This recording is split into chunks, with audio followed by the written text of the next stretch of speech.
పిల్లలు, ఈరోజు మనం చెప్పుకోబోయే కథ నీలం రంగు నక్క కథ. అనగనగా ఒకానొక అడవిలో ఒక నక్క నివసిస్తూ ఉండేది.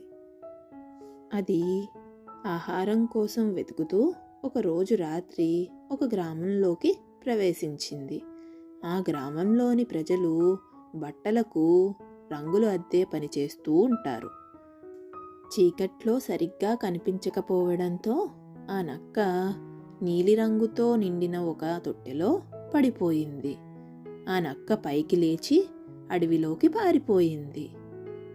మరుసటి రోజు ఉదయం జంతువులన్నీ దాన్ని చూసి పారిపోవడం గమనించింది. నీటిలో తన ప్రతిబింబాన్ని చూసుకుని అది కూడా ఆశ్చర్యపోయింది.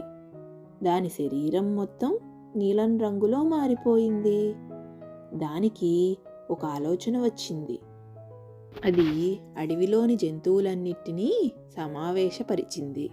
మీ అందరినీ పాలించడానికి దేవుడు నన్ను పంపాడు. నా మాట వినని వారికి దేవుడు శిక్ష విధిస్తాడు అని ప్రకటించింది. దాని మాటలకు జంతువులన్నీ భయపడ్డాయి. జంతువులన్నీ దాన్ని రాజుగా అంగీకరించాయి. అది చెప్పిన పనులన్నీ చేస్తూ ఉండేవి. పులి, సింహం దానికి కాపలాగా ఉండేవి. అడవి జంతువులన్నీ దానికి సేవ చేయడం ప్రారంభించాయి. ఇలా చాలా నెలలు గడిచాయి. ఒక వెన్నెల రాత్రి నక్క కడుపు నిండా తిని తన గృహలో విశ్రాంతి తీసుకుంటుంది. బయట సింహాలు, పులులు మరియు ఇతర జంతువులు కాపలా కాస్తున్నాయి. దూరంగా ఒక నక్కల గుంపు అరుస్తున్నాయి. ఆ నక్కల పిలుపు వినగానే రాజుగా ఉన్న నక్క కూడా వెంటనే ఊహూ అని అరిచింది.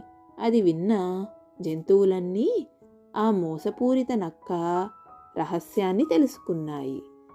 సింహం తన పంజా యొక్క ఒక్క దెబ్బతో ఆ నీలం నక్కను అంతం చేసింది. పిల్లలు, ఈ కథ నుండి మీరు తెలుసుకోవాల్సిన నీతేంటి? మోసం చేస్తే చెడు పరిణామాలు ఎదురవుతాయి. ఎప్పుడూ నిజాయితీగా ఉండాలి.